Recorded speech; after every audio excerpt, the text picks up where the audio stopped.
La nuit tomba tel un voile de velours tendu sur un ciel las, et la maison respira le silence des routines qui avaient oublié comment être tendres. Amélia s'assit au bord du lit, lissant le drap en lignes obéissantes, un petit rituel d'ordre dans une vie qui s'était lentement transformée en bruit et en flou. Elle entendit les pas de Richard marquer une pause devant la porte, hésitant, puis soudain brillant d'une gaieté étudiée. Il entra portant une boîte emballée, nouée d'un ruban de satin trop grandiose pour un mardi, le genre de ruban qui feint d'ignorer qu'il arrive en retard. « Tu mérites quelque chose de beau, dit-il, mais les mots tremblèrent comme s'ils étaient eux aussi surpris de se retrouver dans cette pièce. Lorsqu'Amélia ouvrit la boîte, la robe scintilla, rouge comme un murmure qui s'enhardit, coupée d'une manière qui invitait les regards plutôt que la conversation, loin des silhouettes discrètes qu'elle portait habituellement. Ses doigts effleurèrent le tissu, et son cœur, las d'essayer, osa tendre vers l'espoir. Elle se leva et tint la robe à bout de bras, la laissant draper contre la lumière tamisée, une rivière pourpre se déversant de ses mains. La soie était froide, trop froide, et cela la surprit de constater comment les vêtements peuvent porter en une météo, la mémoire de là où ils ont été, la température d'autres histoires.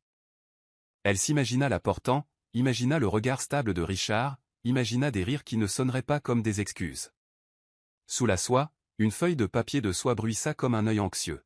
« Porte-la demain, dit Richard, et il se pencha pour embrasser son front comme il le faisait autrefois, sauf que maintenant le geste semblait calculé, comme s'il plaçait une fleur dans un vase pour des invités.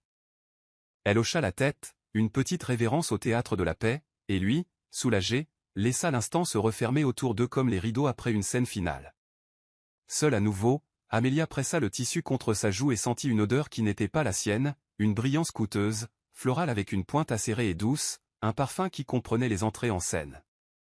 Elle se dit qu'il appartenait à la boutique, à la vendeuse qui avait emballé la boîte, à l'air du magasin qui doit toujours sentir quelque chose d'achetable, et pourtant l'odeur s'accrochait trop habilement, la touchait d'une manière qui semblait familière et non bienveillante.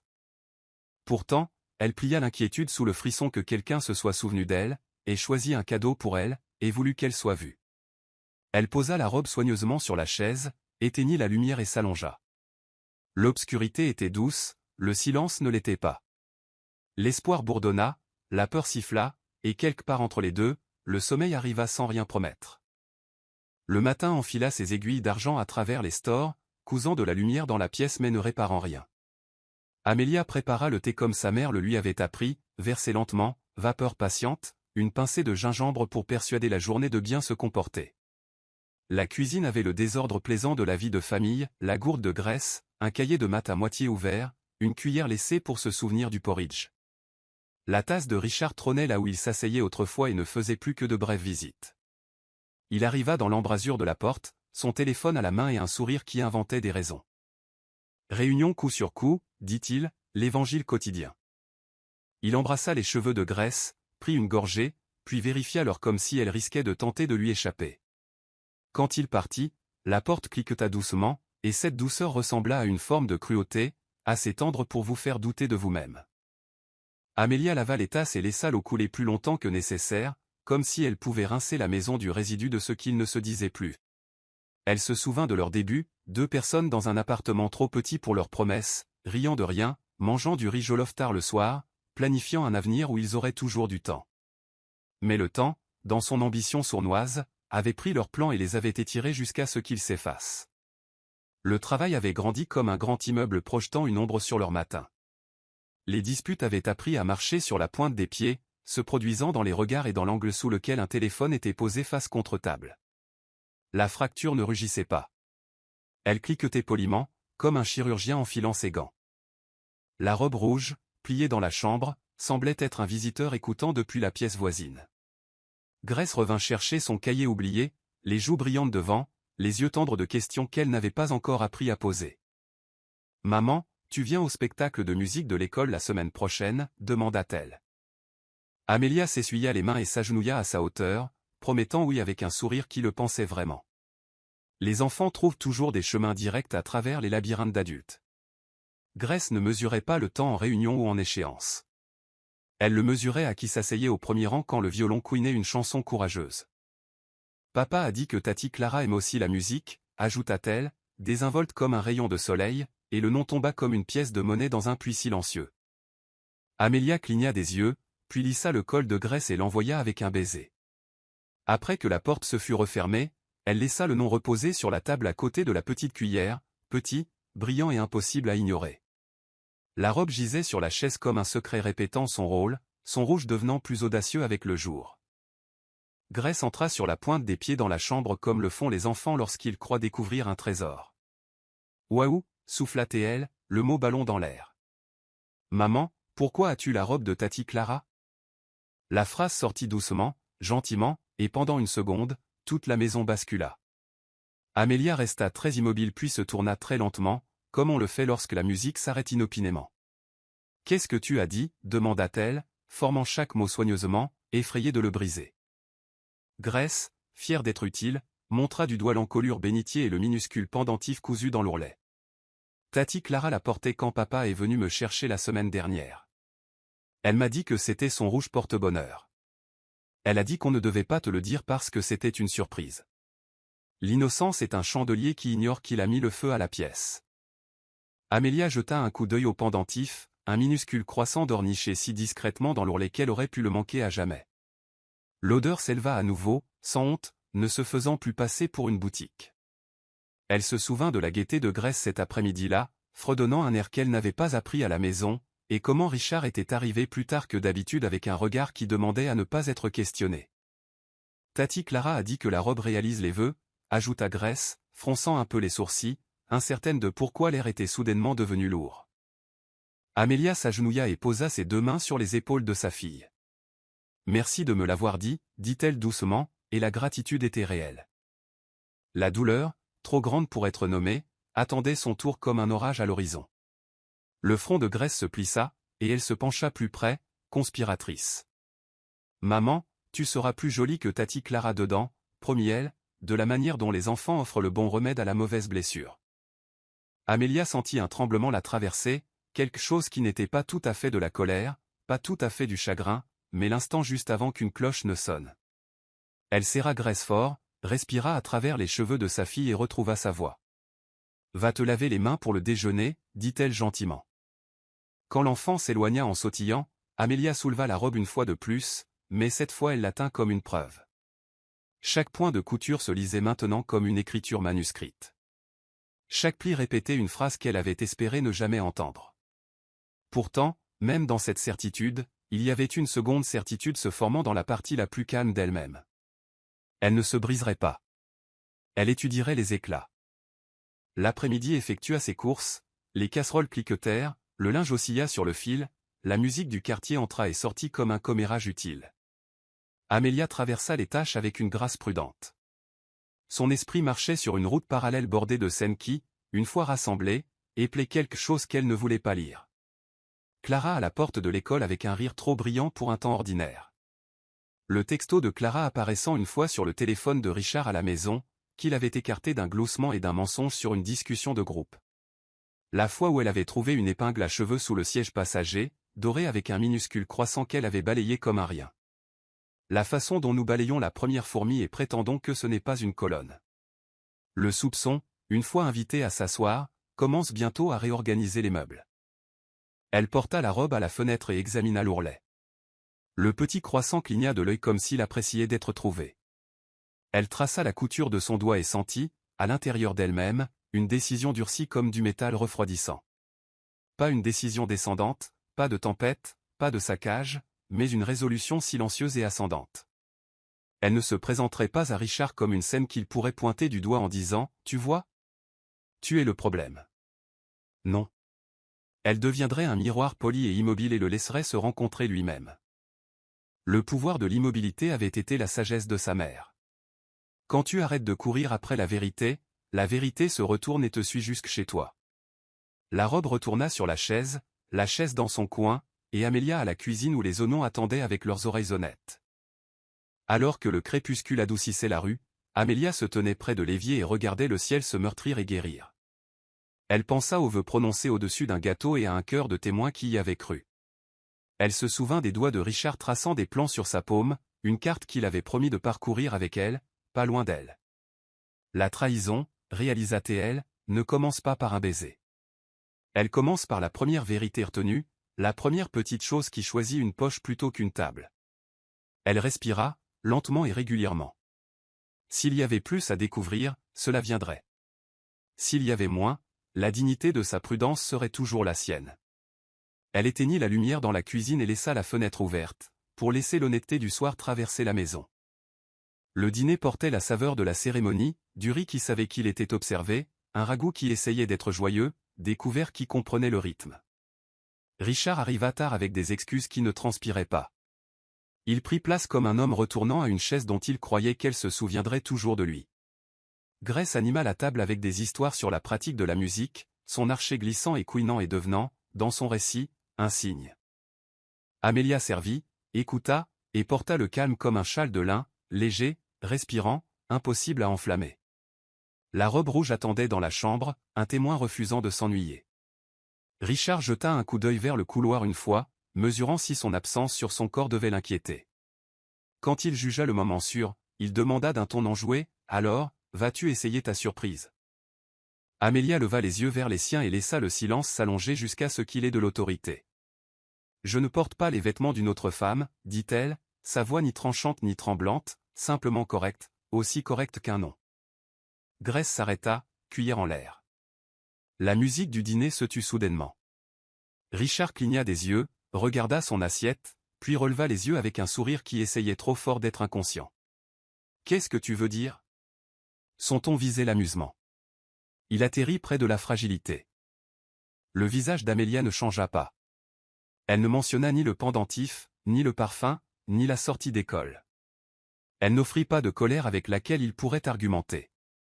Elle offrit seulement la phrase, polie jusqu'au miroir. Et dedans, il se vit lui-même. La pièce resta étonnamment douce, tandis que tout à l'intérieur se réorganisait. Grace recommença à manger par petits mouvements prudents, comme si elle apprenait les manières de table à nouveau. Richard s'éclaircit la gorge et trouva refuge en parlant d'emploi du temps, de la météo, de la nouvelle voiture d'un collègue qui n'était même pas si impressionnante. Amelia hocha la tête plaisamment quand la conversation le permettait. Mais sous le châle de lin de son calme, un orage s'amassait avec une discipline exquise, non pour détruire, mais pour nettoyer. Les gens imaginent que les orages font toujours rage. Ils oublient avec quelle tranquillité la pluie peut insister. Quand les assiettes furent lavées et que la maison se fut apaisée, Amelia borda Grace, embrassa son front et resta longtemps à la porte. Demain exigerait plus d'elle, et elle l'aurait prêt. La robe rouge ne se reposerait pas. Son parfum s'accrochait aux pensées d'Amelia, comme une fumée qui refuse de quitter les rideaux. Le samedi, elle la porta pliée soigneusement dans un sac en papier et marcha jusqu'à une boutique qu'elle visitait souvent pour de petits cadeaux. Le magasin était rempli de fragrances chuchotant depuis des flacons de verre, leurs étiquettes scintillant comme des secrets. Elle demanda à la vendeuse si elle pouvait identifier le parfum sur la robe. La femme se pencha, inhala et sourit d'un air entendu. « C'est velours rouge, » dit-elle en tapotant un flacon sur l'étagère. « C'est très populaire auprès d'une de nos clientes régulières, Clara.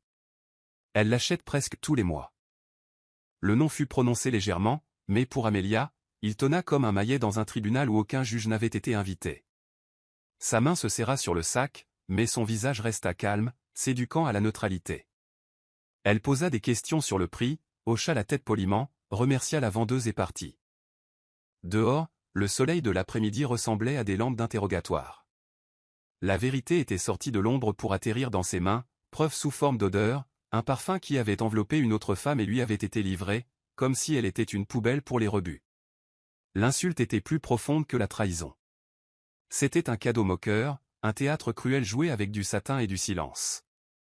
En rentrant chez elle, elle vit des enfants courir avec des cerfs-volants et pensa à Grace, si peu protégée dans son innocence, côtoyant déjà une tromperie qu'elle ne comprenait pas. Les mots de sa fille repassaient dans sa tête, la robe de Tati Clara. Ce n'était plus un soupçon. C'était un fait avec un parfum, un fait avec un nom. Et pourtant Amelia ne se brisa pas. Elle sentit le poids dans sa poitrine, mais elle le porta comme le fer porte le feu, le façonnant tranquillement, attendant que le bon moment exige sa forme. Cette nuit-là, la maison était lourde de silence. Amelia se tourna dans le lit tandis que Richard faisait face à la fenêtre, le téléphone pressé contre ses lèvres. Sa voix était basse, mais l'intimité filtre toujours à travers le ton. Elle saisit des fragments, des rires trop chaleureux pour des collègues, des pauses trop longues pour les affaires. Une fois, indubitablement, le nom Clara. Ce n'était pas la façon dont on dit un non au travail. C'était la façon dont on le touche comme un tissu, comme une flamme. Amelia resta allongée dos à lui, les yeux grands ouverts dans le noir, sa respiration régulière pour qu'il ne se doute de rien. Chaque syllabe poignardait une confirmation dans ses os. Quand il termina l'appel, il se tourna et passa un bras sur elle. Son toucher était désinvolte, comme si les bras n'étaient pas des ponts entre la confiance et la tromperie. Elle resta immobile, le laissant croire qu'elle dormait. Sa respiration s'égalisa bientôt, mais le cœur d'Amelia ne voulut pas. Le téléphone, face contre table de nuit, luisait faiblement comme s'il était fier de ses secrets. Elle le fixa longtemps, puis ferma les yeux, murmurant des prières non pour sa fidélité, mais pour sa force. L'aube la trouva assise au bord du lit, fixant ses mains. Les vœux de mariage sont cousus d'un fil qui peut soit lié, soit étranglé. Elle avait cru à ses promesses autrefois. Elle les portait maintenant comme des poids. La rage silencieuse en elle ne bouillait pas. Elle refroidissait en résolution, une rivière sous la glace. Richard se leva en fredonnant, embrassa sa joue pour la forme et se précipita dehors avec le téléphone caché dans sa poche comme de la contrebande. Amelia resta derrière, les yeux vides mais pas brisés. Elle ne le confronterait pas encore, pas avant que son silence ne devienne assez tranchant pour percer. La semaine suivante, Amelia était dans la cuisine quand Grace bondit avec une joie maladroite que seuls les enfants portent. « Maman, devine quoi » gazouilla-t-elle. « Papa a laissé Tati Clara s'asseoir sur le siège avant hier, et je me suis assise à l'arrière. Tati Clara m'a même acheté une glace. » La main d'Amelia se figea sur la poignée de la casserole. Grace rayonnait, se léchant les lèvres au souvenir, inconsciente qu'elle plaçait des flèches dans la poitrine de sa mère. Elle a dit que papa la conduit beaucoup parce qu'ils sont meilleurs amis. Amelia s'agenouilla lentement, regardant dans les yeux de sa fille. Les larges bassins de vérité qui ne savaient pas qu'ils pouvaient noyer quelqu'un. « Chérie, dit-elle doucement, quand tu es avec papa et Tati Clara, souviens-toi toujours de dire à maman ce que tu vois. D'accord ?» Grace hocha la tête avec empressement, fière qu'on lui confie quelque chose d'important. Amelia la serra fort, cachant son visage dans les boucles de l'enfant, car les larmes étaient montées et elle ne pouvait pas les laisser tomber. L'innocence de sa fille était une lanterne, et à sa lumière, les ombres de la trahison devenaient grotesques et indéniables. Plus tard, quand Grace sautilla vers sa chambre, Amelia s'assit à la table de la salle à manger en silence. Elle repassa les mots de sa fille encore et encore, chacun étant un caillou lâché dans le puits profond de son cœur. Tati Clara, glace, meilleures amies, assise sur le siège avant. Amelia réalisa que sa fille avait déjà été pliée dans le théâtre des mensonges. Ce n'était plus juste une trahison maritale. C'était une infection se propageant dans la maternité, dans la compréhension de la famille qu'avait Grace. Cette réalisation durcit le silence d'Amelia en stratégie. Elle n'exploserait pas. Elle ne tempêterait pas. Elle se préparerait. Le vendredi suivant, Richard annonça un dîner avec ses partenaires commerciaux. « Porte la robe rouge », ordonna-t-il, souriant du sourire d'un homme qui croit contrôler le scénario. Amelia le regarda à travers le salon, son expression illisible. « Cette robe ne m'appartient pas », répondit-elle doucement. Le sourire de Richard vacilla. Il ajusta sa cravate, rit légèrement, comme si elle avait fait une petite plaisanterie. « Qu'est-ce que tu veux dire » demanda-t-il, le ton s'aiguisant sur les bords. Amelia posa ses mains soigneusement sur ses genoux et répéta « Je ne porte pas les vêtements d'une autre femme ». Sa voix était calme, non accusatrice, le genre de calme qui désarme parce qu'il refuse de se battre. Richard cligna des yeux, sa confiance glissant pendant une fraction de seconde, avant qu'il ne la masque par de l'irritation. « Tu réfléchis trop » marmonna-t-il en attrapant ses clés. Mais ces mots restèrent avec lui. Planant comme une fumée qu'il ne pouvait pas chasser d'un geste. Quand la porte claqua, Amelia s'assit très immobile. Elle ne pleura pas, ni ne fit les 100 pas. Elle exista simplement dans le silence. Son immobilité, plus lourde que la rage ne pourrait jamais l'être. Pour la première fois, Richard avait senti les bords de son savoir. Pour la première fois, il comprenait que le silence peut être plus fort que n'importe quelle accusation. Et Amelia, fixant l'embrasure vide, comprit quelque chose d'encore plus important. Le pouvoir était en train de changer de camp. Cela arriva au mariage d'un cousin. Musique brillante, robe en dentelle scintillant. L'air épais de parfums rivalisant pour la domination. Amelia entra gracieusement. Sa robe en encara modeste, mais royale. Et là, de l'autre côté de la cour, se tenait Clara dans une robe qui attrapait la lumière comme si elle avait répété pour le rôle. Elle riait trop fort, plaçait sa main trop confortablement sur le bras de Richard. Les bijoux à son cou étincelaient, et Amélia les reconnut instantanément. C'était le collier que Richard avait un jour prétendu avoir perdu lors d'un voyage d'affaires. Celui qu'Amélia avait pleuré comme s'il s'agissait d'un souvenir, pas juste d'une babiole. Leurs yeux se rencontrèrent. Les lèvres de Clara s'incurvèrent en un sourire qui était moins une salutation qu'une annonce, « Je suis ici, et je ne me cache pas ». La foule autour d'elle devint floue. Amélia soutint son regard, son propre visage serein, refusant l'invitation à être petite. Elle ne s'avança pas, ne confronta pas, ne s'effondra pas. Au lieu de cela, elle se tourna gracieusement, prenant place avec un aplomb qui fit sonner le rire de Clara Creux. La salle s'ajusta autour de la dignité d'Amélia comme si l'air lui-même avait choisi son camp. Richard sentit la tension brûler à travers son costume. Sa maîtresse à un bras, sa femme de l'autre côté de la salle, les deux femmes conscientes l'une de l'autre, les deux le regardant. Clara chuchota à son oreille, suffisante, mais les yeux de Richard vacillèrent vers Amélia, qui se tenait droite, sa présence imposante, sans un mot. C'est à ce moment-là qu'il réalisa quelque chose qu'il avait oublié depuis longtemps. Amélia n'était pas faible, seulement silencieuse. Et le silence, quand il décide de parler, ne bégait pas. La maison était enveloppée d'un après-midi calme lorsque Grace revint de l'école, son petit visage pincé d'inquiétude au lieu de l'éclat habituel. Elle serrait son sac fort et s'attarda dans l'encadrement de la porte de la chambre d'Amélia. « Maman » commença-t-elle, la voix tremblante. « Tati Clara a dit que je ne devrais pas tout te dire sur papa, parce que tu ne comprendras pas. » Les mots tombèrent comme des pierres dans la poitrine d'Amélia. Elle mit de côté son ouvrage et tira Grace contre elle, lissant ses boucles avec des mains qui avaient mal à force de vouloir trembler, mais refusaient. L'innocence de Grace, son honnêteté, était la lanterne sur laquelle Amélia s'était appuyée pendant des semaines. Maintenant, entendre que Clara lui avait demandé de garder des secrets, avait entraîné son enfant dans le théâtre de la trahison, était plus cruel que n'importe quelle robe tachée de parfum. Les yeux de Grace s'embuèrent alors qu'elle chuchotait davantage, confessant que Tati Clara lui avait acheté des bonbons, avait chuchoté à son oreille que les adultes ont parfois des surprises que maman n'a pas besoin de connaître. Amélia sentit son cœur se serrer, non seulement de trahison, mais de la conscience que sa fille était faite participante d'une tromperie qu'elle n'aurait jamais dû toucher. Elle serra l'enfant fort, la protégeant de tempêtes qu'elle ne pouvait pas encore nommer, chuchotant, « Tu n'as pas à garder de secret pour moi, Grace. Tu peux toujours me dire la vérité. » Et dans ces mots, Amélia réclama au moins un morceau de l'innocence de sa fille. Quand Grace s'endormit finalement pour une sieste, Amélia s'assit seule dans le calme, fixant la fenêtre où le rideau oscillait comme un drapeau lasse. Elle réalisa que le poison de Clara avait atteint trop loin. Ce n'était plus juste une trahison maritale.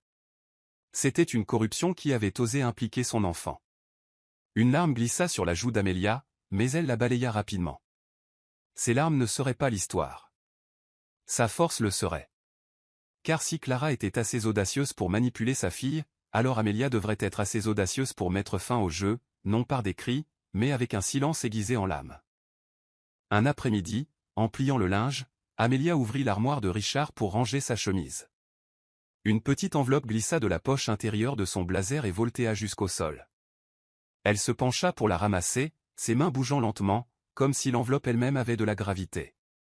À l'intérieur se trouvaient des reçus, bijoux, chaussures, sacs à main, dîners dans des restaurants qu'elle n'avait jamais visités. L'écriture sur les signatures était la sienne, mais les cadeaux n'avaient jamais été pour elle. Ils avaient été siens en théorie, mais à Clara en réalité. Chaque ligne était une autre trahison, une autre affirmation que pendant qu'elle cuisinait des repas dans une cuisine silencieuse, Clara dînait avec leur argent à la lueur des chandeliers.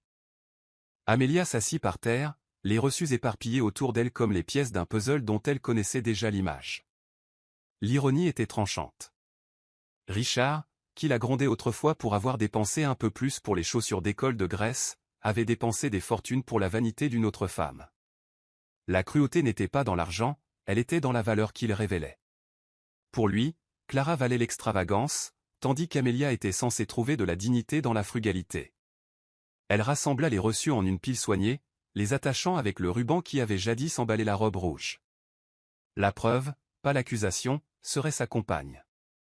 Cette nuit-là, elle prépara le dîner comme d'habitude, les mains stables bien que son cœur fût lourd. Richard rentra tard, riant dans son téléphone, portant l'odeur d'une eau de Cologne coûteuse qu'elle savait ne pas être pour elle. Il déposa un baiser sur sa joue distraitement et jeta sa veste négligemment sur la chaise, la même veste qui avait porté la preuve de sa tromperie. Amelia servit son repas avec grâce, son silence n'étant plus vide mais rempli d'intention. Il pensait vivre dans le contrôle, mais Amelia comprenait maintenant qu'elle avait déjà commencé à faire basculer l'équilibre. La femme qui détient la vérité détient le pouvoir, et elle apprenait à le manier silencieusement. Le mariage familial bourdonnait de couleurs, des femmes en coiffe gelée qui scintillaient comme des couronnes, des hommes en agbada cousus de fierté. L'air sentait le riz jollof, le parfum et l'anticipation. Amelia arriva avec grâce, sa présence douce mais digne. Elle portait une robe simple, pas flamboyante mais choisie avec soin, le genre qui commande l'attention sans élever la voix. Et puis Clara apparut, radieuse dans une robe qui étincelait trop avidement, son rire tranchant l'air alors qu'elle s'accrochait au bras de Richard. Des murmures s'élevèrent dans la foule, car tout le monde savait que la femme de Richard était présente, et tout le monde pouvait voir l'audace de Clara. Les yeux de Clara rencontrèrent ceux d'Amelia à travers la cour, et elle sourit avec une cruauté calculée, comme pour dire « j'ai ce que tu n'as pas ». Elle se pencha vers l'épaule de Richard, assez fort pour que les invités proches l'entendent se moquer de l'âge et du style d'Amelia, affichant sa propre jeunesse et son extravagance. Amelia, cependant, resta immobile, le dos droit, le regard calme, sa dignité une armure qu'aucun bijou ne pouvait éclipser. Les gens commencèrent à regarder plus attentivement, non pas les paillettes de Clara, mais le silence d'Amelia. Il est une force qui ne peut être moquée, une beauté qui ne peut être touchée par la cruauté. Amelia l'incarna pleinement cette nuit-là. Richard se tortilla sous le poids de deux mondes entrant en collision, la maîtresse d'un côté, suffisante et audacieuse, la femme de l'autre, royale et inébranlable. Les associés chuchotaient, échangeant des regards, questionnant l'homme qui permettait à son foyer de devenir un commérage lors d'un mariage. Richard rit maladroitement, feignant de ne pas remarquer, mais l'étalage audacieux de Clara avait déjà écrit sa honte dans l'air pour que tous la lisent. Amelia ne dit rien, mais son silence était une déclaration plus forte que le rire moqueur de Clara, et toutes les personnes présentes le comprirent. Cela commença par de petits murmures. Un partenaire commercial déclina une réunion, citant des affaires personnelles. Un client reporta la signature d'un contrat. Richard haussa les épaules d'abord, rejetant cela comme une coïncidence. Mais dans les jours après le mariage, son téléphone sonna moins, ses courriels reçurent des réponses plus lentes, et les murmures le suivirent comme des ombres. Les hommes qui avaient jadis loué son charisme questionnaient maintenant son intégrité. S'il ne peut pas gérer sa maison, dit doucement un associé lors d'un rassemblement, comment pouvons-nous lui faire confiance pour gérer des millions? Les mots brûlèrent plus profondément que n'importe quelle perte financière. La réputation, une fois cabossée, saigne vite. Richard rentra chez lui irritable, s'en prenant à Amelia, l'accusant de le faire paraître petit par sa froideur au mariage. Mais Amelia ne répondit pas par la colère. Elle rencontra simplement sa fureur avec l'immobilité, son calme dépouillant ses accusations d'énergie. « Tu te fais petit toi-même, Richard », finit-elle par dire un soir, la voix stable. En donnant au monde des raisons de rire de toi. Il sortit en trombe en claquant la porte, mais les mots s'accrochèrent à lui, rongeant là où l'orgueil était le plus faible. Clara, enhardie par sa reconnaissance publique, devint imprudente. Elle étala leur sortie sur les réseaux sociaux, faisant allusion à des cadeaux, postant des photos avec des bijoux que d'autres reconnurent rapidement comme les choix de Richard. Il commença à sentir les conséquences d'une maîtresse qui ne comprenait pas la discrétion, qui avait soif d'attention aux dépens de sa dignité. Amelia regarda tranquillement son empire, bâti sur l'orgueil, commencer à se fissurer sous le poids de ses propres choix. Elle ne hâta pas la chute. Elle laissa simplement la gravité de la vérité faire son œuvre. Amelia sut alors que le silence n'était plus juste de la survie. C'était une stratégie. Elle commença à prendre des mesures prudentes, sécurisant ses finances personnelles, ouvrant un compte à son nom seul, et rassemblant chaque reçu, chaque message, chaque preuve silencieuse de la trahison de Richard. Elle ne prévoyait pas de crier ou de l'exposer imprudemment.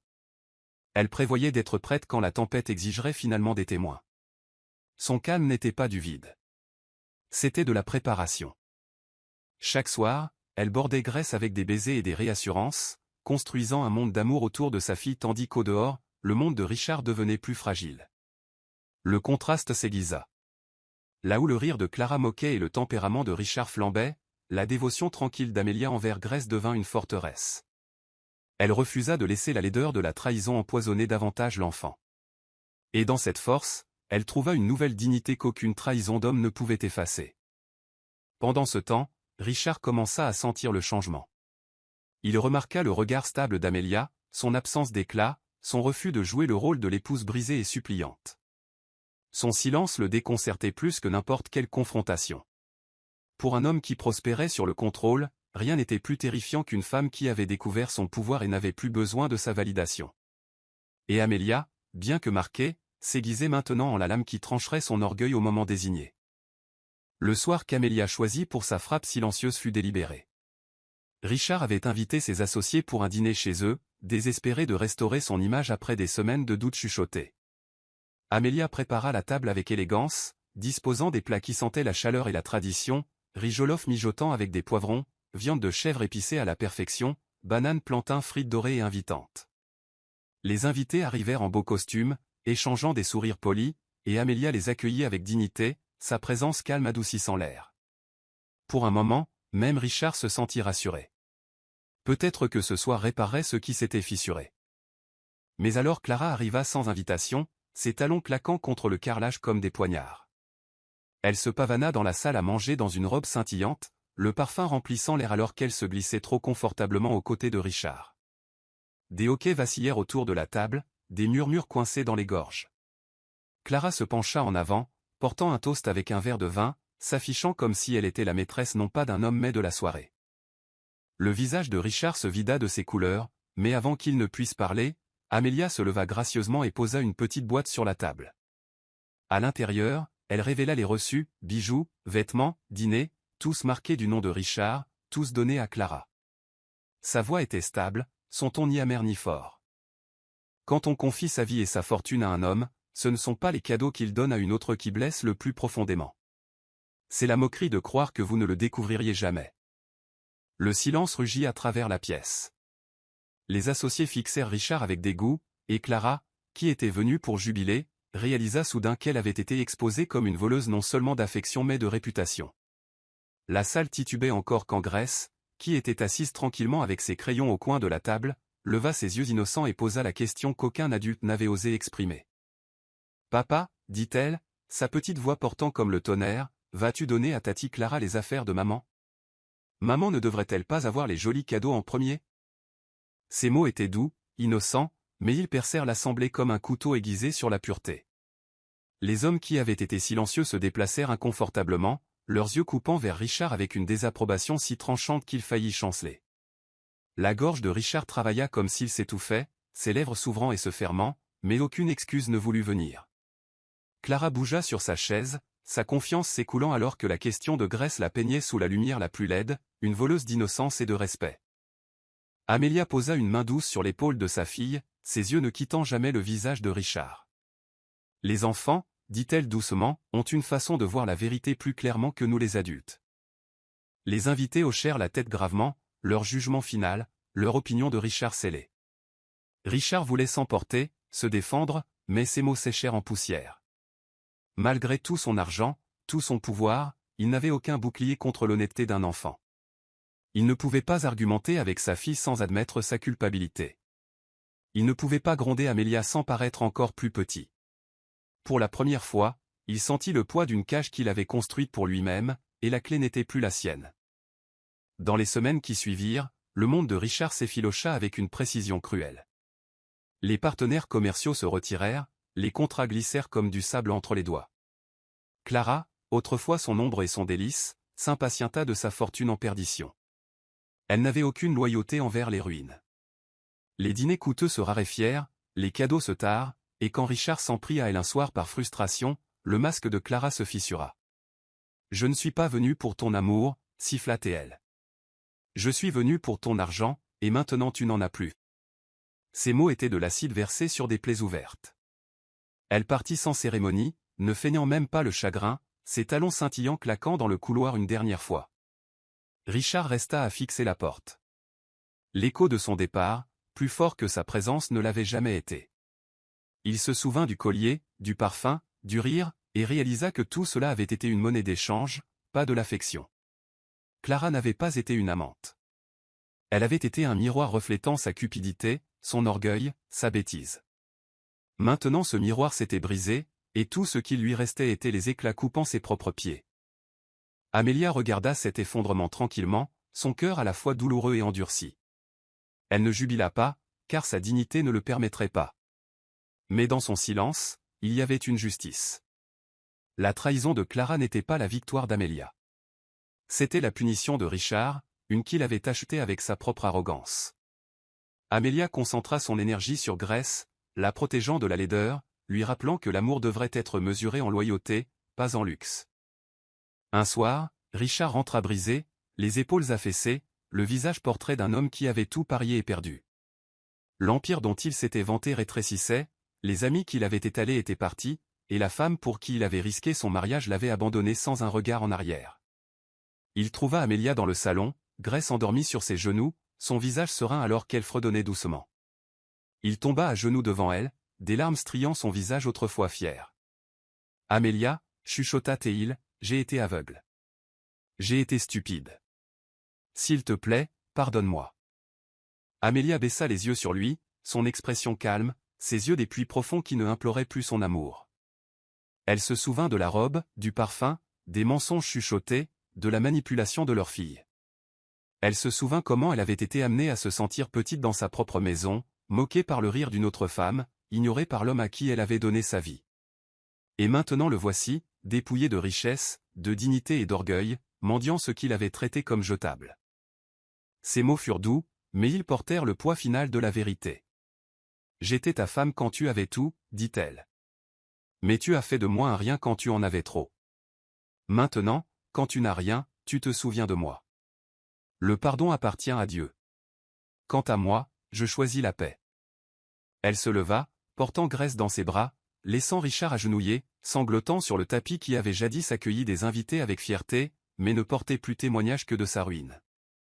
Dans les mois qui suivirent, Amelia reconstruisit sa vie non avec du bruit, mais avec une grâce constante. Elle versa son amour dans Grace, qui s'épanouit sous la force et la douceur de sa mère. Elle trouva du travail en gérant une petite boutique de mode, transformant son œil pour l'élégance en un succès tranquille. Les gens l'admiraient non pour le scandale, mais pour la dignité, pour être la femme qui avait enduré l'humiliation, pourtant s'était relevée sans amertume. Son histoire voyagea doucement, mais fermement. Un hymne de résilience chuchotait d'un foyer à l'autre. Richard, pendant ce temps, errait dans le regret. Il vivait plus petit maintenant, humilié, hanté par les souvenirs de ce qu'il avait jeté. Chaque fois qu'il voyait Grace, il se rappelait la voix innocente qu'il avait exposée, la vérité dite si simplement qu'elle n'avait laissé aucune place au déni. Il désirait le pardon d'Amelia, mais elle n'appartenait plus à l'ombre de son orgueil. Elle appartenait à la lumière qu'elle avait construite pour elle-même et sa fille. Un soir, alors qu'Amelia et Grace rentraient main dans la main, Grace leva les yeux vers sa mère avec un sourire qui brillait. « Maman, dit-elle, tu es la plus belle femme du monde. » Le cœur d'Amelia s'enfla, non de vanité, mais d'une connaissance que sa fille avait vu sa force, sa dignité, son refus de se briser. Et à ce moment-là, Amelia comprit que la vraie beauté n'est pas donnée par le cadeau d'un mari ou prise par le rire d'une maîtresse. Elle naît dans le silence qui survit aux tempêtes et en ressort étincelant.